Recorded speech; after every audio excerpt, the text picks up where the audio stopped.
impedir estos excesos en el INE y en el Tribunal Electoral. Pero si se aprobaba la ley, pues entonces tenía que aplicarse a ellos, que, lo cierto, están violando la Constitución.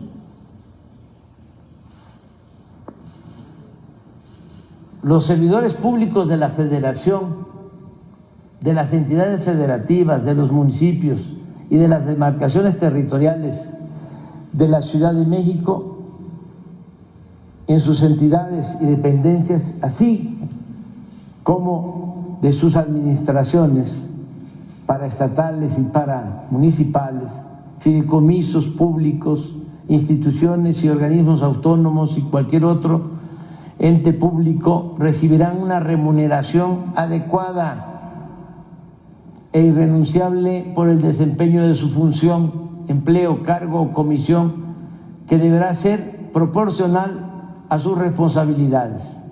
Dicha remuneración será determinada anual y equitativamente en los presupuestos de egresos correspondientes bajo las siguientes bases. Se considera remuneración o retribución toda percepción en efectivo o en especie, incluyendo dietas, aguinaldos, gratificaciones, premios, recompensas, bonos, estímulos, comisiones, compensaciones y cualquier otra, con excepción de los apoyos y los gastos sujetos a comprobación que sean propios del desarrollo del trabajo y los gastos de viaje en actividades oficiales. Ningún servidor público podrá tener una remuneración igual o mayor que su superior jerárquico. O sea, ningún servidor público podrá recibir remuneración en términos de la fracción anterior por el desempeño de su función, empleo, cargo o comisión mayor a la establecida para el presidente de la República en el presupuesto correspondiente. O sea, más claro, ¿cuál es la interpretación? Hay una excepción, ahorita se va a ver. Ningún servidor público podrá tener una remuneración igual o mayor que su superior jerárquico, salvo que el excedente sea consecuencia del desempeño de varios empleos públicos, que su remuneración sea producto de las condiciones generales de trabajo derivado de un trabajo técnico calificado o por especialización en su función.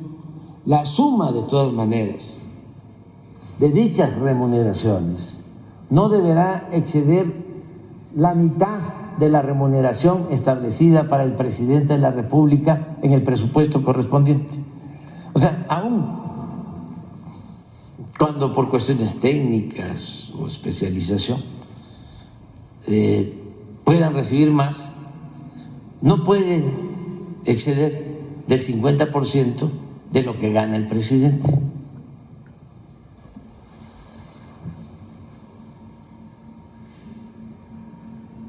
Bueno, ya lo demás es. Sí, Entonces, este es el fondo, pues, del asunto. Como no lo están manejando de esa manera, entonces la Suprema Corte no se toca. El sistema judicial mexicano es 2 veces más oneroso que el de los Estados Unidos y mucho más ineficiente, y es 3 veces más oneroso que el de Alemania y España. Sí, mucho más. Ganan más los ministros de la Corte de México que los ministros de los poderes judiciales en otros países. Hay una tabla de uno de mis libros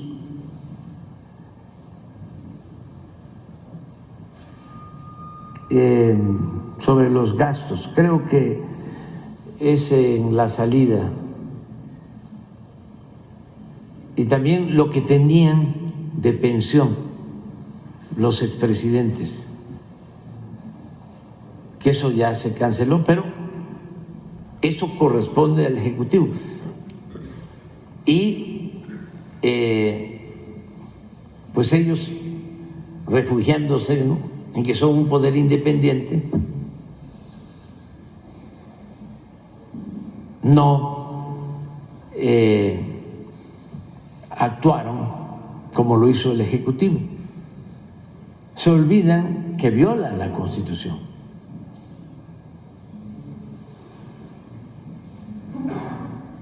Sería bueno que explicaran por qué no violan la Constitución. A ver, ¿cuál es la excusa? ¿O de qué privilegios gozan en lo especial, en el marco legal, en el marco jurídico? No, que lo informen allá. No, aquí pues ya. Y me dice un ministro y Loré de Mola y no. Zafo.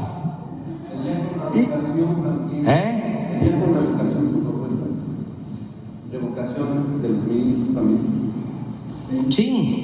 Sí, igual. Pero que los elige el pueblo. O sea, es que esto es lo único que se tiene. Claro, los elitistas piensan de que el pueblo no sabe, que se necesita de expertos. Entonces, ¿cuál es el procedimiento actual? El Ejecutivo envía propuestas al Poder Legislativo y ellos deciden, pero es una élite, no hay una elección directa, no los elige el pueblo, al presidente lo elige el pueblo, a los diputados los elige el pueblo, a los de mayoría, a los senadores lo mismo. Y bueno, también a los de minoría porque es en proporción al número de votos que obtienen los partidos. Pero en el caso del Poder Judicial, no. Entonces, sería muy bueno, y ya se hizo en otros tiempos. Yo pienso que el periodo de mayor legalidad en la historia de México fue el de la República Restaurada de 1867 a 1876, 10 años.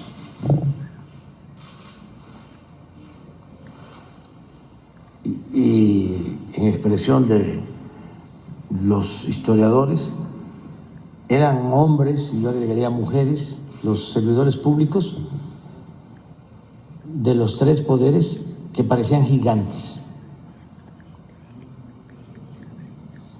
Estamos hablando de José María Iglesias, estamos hablando de Sebastián Lerdo de Tejada, de Ignacio Vallarta, de abogados que decían al margen de la ley nada y por encima de la ley nadie, y con mucha dignidad, mucha dignidad. Entonces,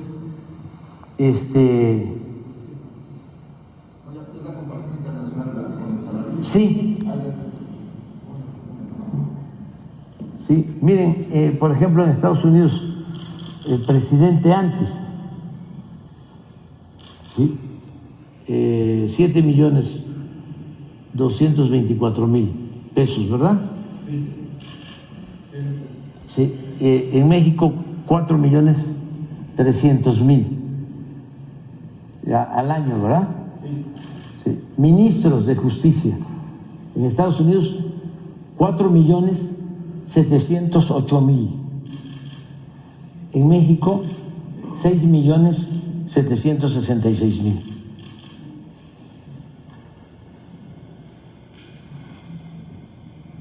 ¿De qué año es esto? Del 15, del 16. Un secretario de Estado en Estados Unidos, 4.292.000 pesos. En México, 3.672.000. Un diputado en Estados Unidos, 3.142.000. En México, 1.916.000. Un senador en Estados Unidos, 3.492.000. En México, 2.732.000. Eso era en el 15-16. Ya los legisladores mexicanos ya se bajaron los sueldos. Y se quitaron las prestaciones que se eliminaron en el Ejecutivo. No así el Poder Judicial. Ahora, por lo de los presidentes, las pensiones, ahí debe estar.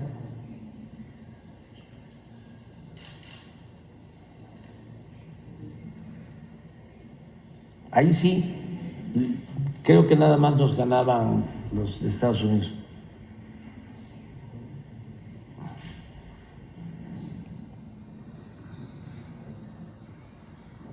Sí, ese es. Gasto comparativo de la pensión que han recibido los últimos expresidentes en otros países. Cuando Felipe Calderón, 54.262.000 al año.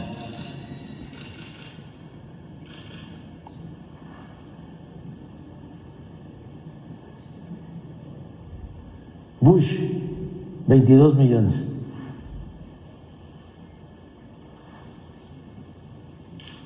Piñera, 10 millones. Brown, 3.859.000 del Reino Unido. Uribe de Colombia, 2.460.000. Aznar de España, 2.186.000.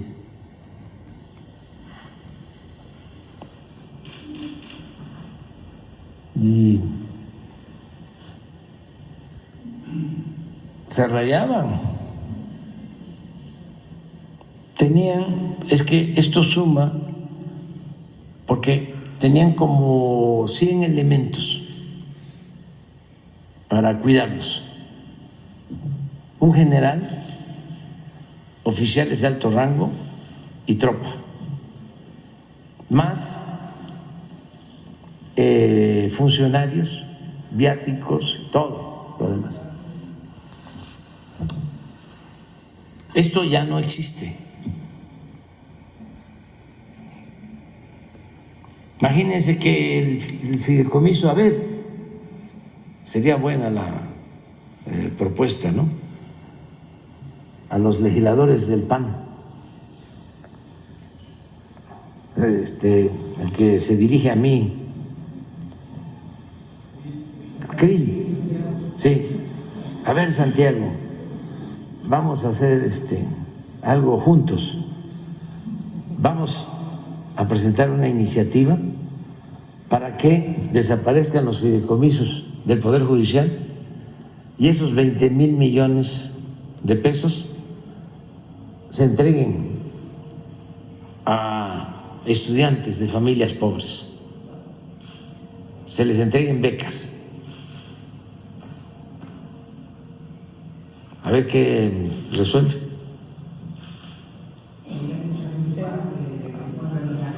Porque todo lo que hemos hecho de combate a la corrupción, de quitar estos privilegios, pues es lo que nos ha permitido destinar fondos para la pensión a los adultos mayores, para la pensión a personas con discapacidad, sobre todo niñas y niños. Es lo que nos permite entregar las becas a estudiantes de familias pobres. Porque no puede haber gobierno rico con pueblo pobre. Además, no solo es un asunto de justicia, es algo que tiene que ver con la moral. Y no hay que olvidar que la política es un imperativo ético. ¿Cómo un impartidor de justicia va a estar ganando 500, 600 mil pesos mensuales en su conjunto? ¿Cómo? En un país con tanta pobreza. Es como los periodistas, no ustedes. Ustedes tienen que levantar a las 5 de la mañana, ¿no? Sí. Ni modo que a las 4, ¿sí? Ni modo que Loret se levante a esa hora, pues. O el que gana más de todos es el... No. Jorge Ramos. Jorge Ramos. Sí, ese gana muchísimo.